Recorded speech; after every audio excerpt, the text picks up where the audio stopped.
Welcome to சாப்பிட வாங்க. இன்றைக்கி குக்கிங்கில் நாம் பேபி கார்ன் கிரேவி ரெஸ்டாரண்ட் ஸ்டைலில் எப்படி ரொம்ப ஈஸியாக பண்ணுறது அப்படின்னு பார்க்க போகிறோம். பேபி கார்ன் பிடிக்காதவங்க யாருமே இருக்க மாட்டோம். எல்லாருக்குமே பேபி கார்ன் ரொம்ப பிடிக்கும். இந்த டிஷ் ரொம்பவே ஈஸியாக பண்ணிட முடியும். வீடியோ ஸ்கிப் பண்ணாமல் கடைசி வரைக்கும் பாருங்கள். தொடர்ந்து நம்மளோட வீடியோஸ் பார்க்கணுன்னா நம்மளோட சேனல் சப்ஸ்கிரைப் பண்ணுங்கள். அதுக்கு பக்கத்தில் இருக்கிற பெல் ஐக்கான் கிளிக் பண்ணுங்கள். ஃபேஸ்புக்கில் கூட நம்மளோட பேஜ் இருக்குது, அங்கேயும் போய் பாருங்கள், லைக் பண்ணுங்கள், உங்கள் ஃப்ரெண்ட்ஸ்க்கு ஷேர் பண்ணுங்கள்.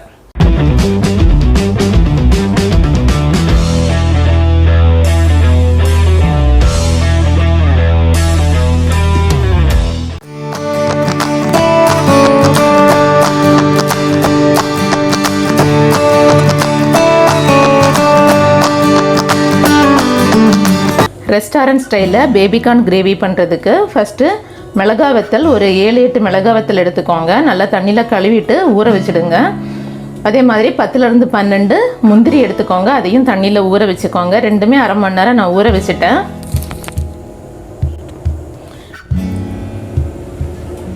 ஊற வச்ச மிளகா வத்தல் கூடவே ஒரு பெரிய வெங்காயம் பெரிய சைஸில் எடுத்துருக்கேன், அதை கட் பண்ணி வச்சுருக்கேன். இந்த ரெண்டையும் சேர்த்துட்டு தனியாக அரைச்சி எடுத்து ஒரு பவுலில் வச்சுக்கலாம். அது மாதிரியே ஊற வச்ச முந்திரி பருப்பு இதையும் தனியாக அரைச்சி தனியாக ஒரு பவுலில் எடுத்து வச்சுக்கலாம். மீடியம் சைஸில் 2 தக்காளி எடுத்துருக்கேன், இதையும் தனியாக அரைச்சி தனியாக ஒரு பவுலில் எடுத்து வச்சுக்கலாம். எல்லாத்தையும் அரைச்சிடலாம். இப்போ நம்ம தக்காளி தனியாக அரைச்சி எடுத்தாச்சு, முந்திரியும் தனியாக அரைச்சி எடுத்து வச்சிட்டோம். வெங்காயமும் மிளகா வத்தலும் சேர்த்து அதையும் தனியாக அரைச்சி எடுத்து வச்சுருக்கோம். இது மாதிரி தனித்தனியாக அரைச்சி எடுத்துக்கோங்க. ஸ்டவ்வில் ஒரு பேன் வச்சுட்டு அதில் 2 டேபிள் ஸ்பூன் அளவுக்கு எண்ணெய் ஊற்றிக்கோங்க. 200 கிராம் பேபி கார்ன் எடுத்திருக்கேன். இது மாதிரி ரவுண்டாக கட் பண்ணி வச்சுருக்கேன். ஸோ இதை வந்துட்டு இந்த ஆயிலில் போட்டு ஃப்ரை பண்ணிக்கலாம். 2 நிமிஷம் ஆயிடுச்சு, ஓரளவுக்கு ஃப்ரை ஆயிடுச்சு. இப்போ இது கூடவே ஒரு பாதி capsicum எடுத்திருக்கேன், இப்படி நீளமாக கட் பண்ணியிருக்கேன். இதையும் சேர்த்து ஒரு 30 செகண்ட் மட்டும் ஃப்ரை பண்ணிக்கலாம். பேபி கார்ன் அண்ட் capsicum ரெண்டுமே ஒரு 50% வேகிற அளவுக்கு நம்ம ஃப்ரை பண்ணால் போதும். அவ்வளோதான், ரெடி ஆகிடுச்சு. இப்போ இதை நாம் தனியாக ஒரு பிளேட்டில் எடுத்து வச்சுக்கலாம். இப்போது அதே பேன் ஸ்டவ்வில் வச்சுருக்கோம். நம்ம ஃப்ரை பண்ணுறதுக்கு சேர்த்துன ஆயில் கொஞ்சமாக இருக்குது பேனில். ஸோ அது கூடவே இன்னொரு 2 டேபிள் ஸ்பூன் ஆயில் சேர்த்துக்கலாம். கடலெண்ணெய் அப்படின்னா நீங்கள் கொஞ்சம் ஜாஸ்தியாக கூட சேர்த்துக்கலாம், உடம்புக்கு எந்த கெடுதலும் கிடையாது. நீங்கள் ரீஃபைண்ட் ஆயில் ஏதாவது சேர்த்துறீங்க அப்படின்னா உங்களோட அளவுக்கு ஏற்ற மாதிரி கம்மியாக சேர்த்துக்கோங்க. நான் கடலெண்ணெய் தான் சேர்த்துறேன். இப்போ எண்ணெய் சூடானதும் அதில் 1/2 டேபிள் ஸ்பூன் ஜீரகம் சேர்த்துக்கலாம். ஜீரகம் பொரிஞ்சிடுச்சு. அது கூடவே நாம் 1 டேபிள் ஸ்பூன் இஞ்சி பூண்டு பேஸ்ட்டை சேர்த்துக்கலாம். இஞ்சி பூண்டு பேஸ்ட்டோட பச்சை வாசனை போகிற வரைக்கும் லைட்டாக வதக்கி விட்டுக்கலாம். இது கூடவே நாம் அரைச்சி வச்சுருக்கிற வெங்காயம் மிளகா வத்தல் பேஸ்ட்டை ஆட் பண்ணிக்கலாம்.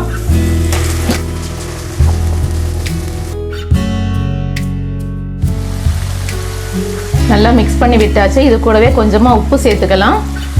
நம்ம வெங்காயம் வதக்கும் போதே கொஞ்சமாக உப்பு சேர்த்து வதக்கணும் அப்படின்னா கிரேவியோட டேஸ்ட் ரொம்ப நல்லா இருக்கும். வெங்காயமும் சீக்கிரமாக வதங்கி எண்ணெய் பிரிஞ்சு வரும். மீடியம் ஃப்ளேமில் வச்சுட்டு வதக்கி விடுங்க, இல்லாட்டினா அது வெளியெல்லாம் தெரிக்கும்.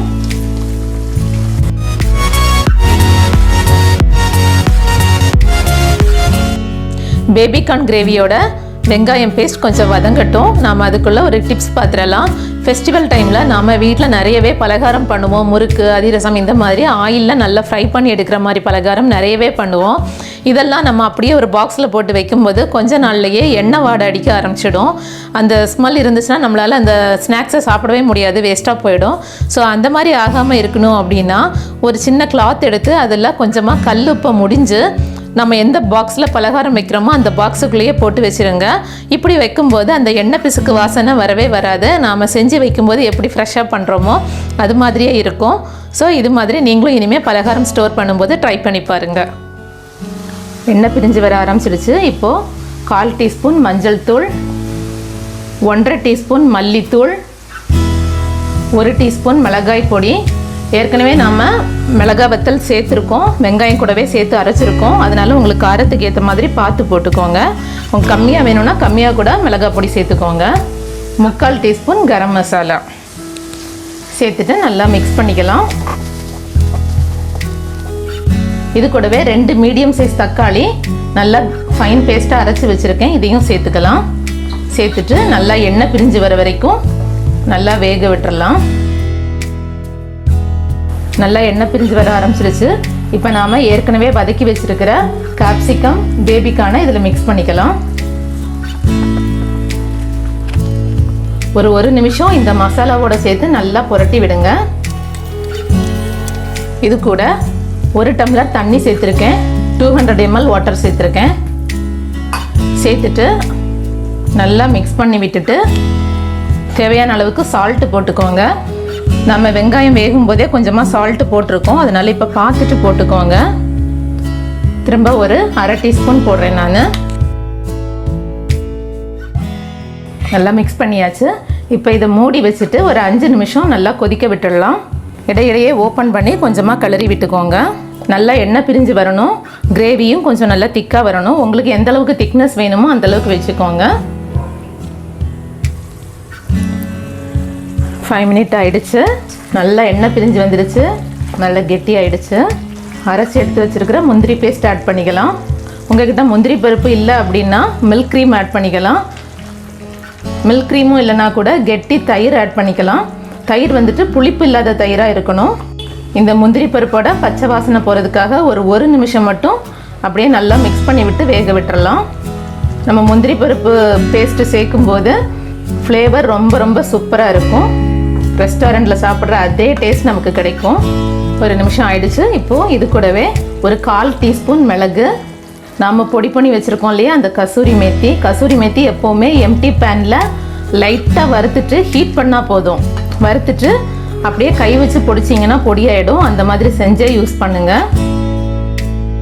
ஒரு 30 செகண்ட் அப்படியே நல்லா வேகட்டும். கசூரி மேத்தியோட ஃப்ளேவர் அதில் நல்லா இறங்கும். அவ்வளோதான். இப்போ மேலே மல்லி இலை தூவி ஸ்டவ் ஆஃப் பண்ணிக்கலாம். சூப்பரான restaurant style baby corn gravy ready ஆயிடுச்சு. இந்த கிரேவி பூரி, சப்பாத்தி, இட்லி, தோசை, ரைஸில் பார்த்தீங்கன்னா கீ ரைஸ்க்கு ரொம்ப மேட்சாக இருக்கும். எல்லாத்துக்குமே ரொம்ப சூப்பரான சைட் டிஷ் இது.